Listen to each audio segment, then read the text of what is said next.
Here's how to withdraw money from CosmoFeed.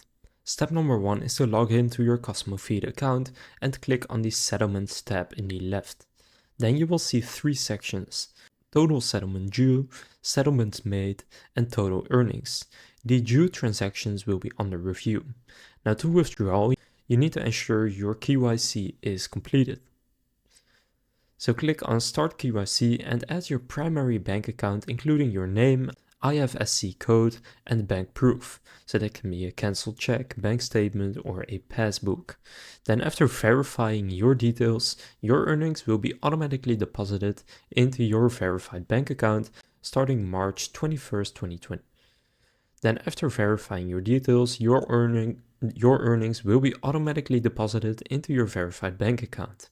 Now, if your KYC or bank account is under review, it will be displayed on the screen with further instructions to complete the process. So now you know how to withdraw money from CosmoFeed. If this video was helpful, please consider leaving a like and subscribing to my channel. With that being said, I will see you in the next video.